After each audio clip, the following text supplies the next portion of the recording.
Hello guys, പുതിയൊരു വീഡിയോയിലേക്ക് എല്ലാവർക്കും സ്വാഗതം. നമ്മുടെ മലയാള സിനിമയുടെ ഇനി അങ്ങോട്ടുള്ള അവസ്ഥ എന്തായി തീരുമെന്ന് എനിക്ക് അറിയത്തില്ല. ഇത്രയും നാൾ ഇവർ നമ്മളെ സിനിമയിലൂടെ എൻ്റർടൈൻ ചെയ്യിപ്പിച്ചുകൊണ്ടിരുന്നു. ഇപ്പം അവരുടെ ജീവിതം വെച്ച് തന്നെ അവർ നമ്മളെ എൻ്റർടൈൻ ചെയ്യിപ്പിച്ചുകൊണ്ടിരിക്കുകയാണ് ഗൈസ്. ഇപ്പോൾ ഈ നടന്നുകൊണ്ടിരിക്കുന്ന സംഭവങ്ങളെല്ലാം ഒരു എൻ്റർടൈൻമെൻറ്റ് എന്നല്ലാതെ ഞാൻ വേറെ കണക്കാക്കാൻ പോകുന്നില്ല. കാര്യം ഇതിനൊന്നും ഒരു നടപടിയോ പ്രോപ്പർ റിസൾട്ടോ നമുക്ക് കിട്ടാൻ പോകുന്നില്ല. കുറച്ച് കഴിയുമ്പോഴത്തേക്ക് വേറെ ഏതെങ്കിലും ന്യൂസ് വരുമ്പോഴത്തേക്ക് ഇതൊക്കെ കളഞ്ഞിട്ട് എല്ലാവരും അതിൻ്റെ പുറകെ പോകും. ഞാൻ അടക്കമുള്ള ആളുകളുടെ കാര്യമാണ് ഈ പറയുന്നത്. സോ ഇത്രയും നാൾ നമ്മൾ പൈസ കൊടുത്ത് ഇവന്മാരുടെ സിനിമ കണ്ട് എൻ്റർടൈൻ ചെയ്യിപ്പിച്ച് ഇവന്മാരെ വിജയിപ്പിച്ചു വിട്ടു. ഇപ്പം നമ്മൾ പൈസ കൊടുക്കാതെ ടി വിയിലിരുന്ന് ഇങ്ങനെ കണ്ട് എൻ്റർടൈൻ ആവുന്നു. അതിങ്ങനെ മാത്രം നിങ്ങൾ ഇതിനെ കണ്ടാൽ മതി. ഒരു കാര്യവും ഇതിനകത്ത് നടക്കാൻ പോകുന്നില്ല. ഓരോ ദിവസവും പുതിയ പുതിയ അലിഗേഷൻസ് വന്നുകൊണ്ടിരിക്കുകയാണല്ലോ. ഇതിനകത്ത് ഏതാണ് ജെന്യുവൻ ഏതാണ് ഫേക്ക് എന്ന് അറിയാൻ പറ്റാത്തൊരവസ്ഥയിലാണ്.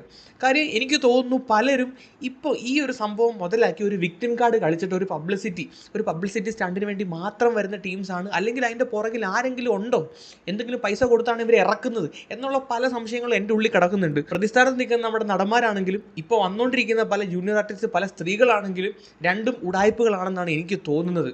ഇതിനകത്ത് ജെനുവിൻ കേസ് ഉണ്ടെങ്കിൽ പോലും മൊത്തത്തിൽ ഒരു ഉടായ്പ ഫീൽ എനിക്ക് മണക്കുന്നുണ്ട്. രണ്ട് സൈഡിൽ നിൽക്കുന്ന ഉടായ്പകളായതുകൊണ്ട് ഇതിനൊരു പ്രോപ്പർ നീതി ലഭിക്കുമെന്ന് എനിക്ക് തോന്നുന്നില്ല.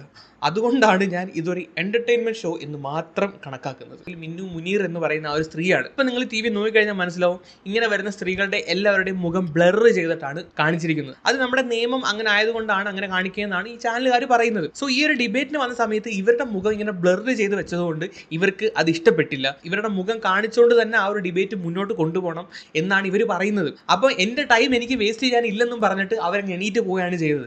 ഇത് കണ്ടപ്പോൾ എനിക്ക് തോന്നിയ കാര്യം എന്താണ്, ഈ ഒരു ഇഷ്യൂ മുതലാക്കി കുറച്ച് ഫേമസ് ആവാൻ വേണ്ടി വന്നതുപോലെ നിങ്ങൾക്ക് ആർക്കെങ്കിലും തോന്നിയ? എനിക്ക് തോന്നി, ഉള്ള കാര്യം പറയാമല്ലോ. അതല്ലാതെ ഈ ഒരു കേസ് കൊണ്ട് ഇവർക്ക് എന്താണ് ഗുണം? പൈസയോ നഷ്ടപരിഹാരമോ ഒന്നും കിട്ടത്തില്ല. കേസ് നിലനിൽക്കാൻ പോകുന്നില്ല. അത് അവർക്കും അറിയാം, കണ്ടുകൊണ്ടിരിക്കാൻ നമുക്കും അറിയാം. സോ ആകെ കൂടി ഇതിനകത്ത് ഗുണം കിട്ടുന്നതെന്ന് പറഞ്ഞാൽ ഇവരുടെ ഫേസ് എല്ലായിടത്തും രജിസ്റ്റർ ആകും എന്നുള്ളതാണ്. ഇവർ കുറേ കൂടെ ഫേമസ് ആകും എന്നുള്ളതാണ്. ഇത്രയും നാൾ മിന്നു കുര്യൻ അല്ലെങ്കിൽ മിന്നു മുനീർ എന്ന് പറയുന്ന ഒരു വ്യക്തിയെ നമ്മൾ എവിടെയും കണ്ടിട്ടില്ല. ഈ ഒരു കേസ് വന്നപ്പോഴാണ് ഇങ്ങനെ ഒരു നടി ഉണ്ടെന്നുള്ള കാര്യം തന്നെ നമ്മൾ അറിയുന്നത്. സോ ഇപ്പം ഇവരുടെ ഫേസ് ബ്ലർ ചെയ്ത് വെക്കുമ്പോഴത്തേക്ക് അതിനൊരു അടിയാണ്.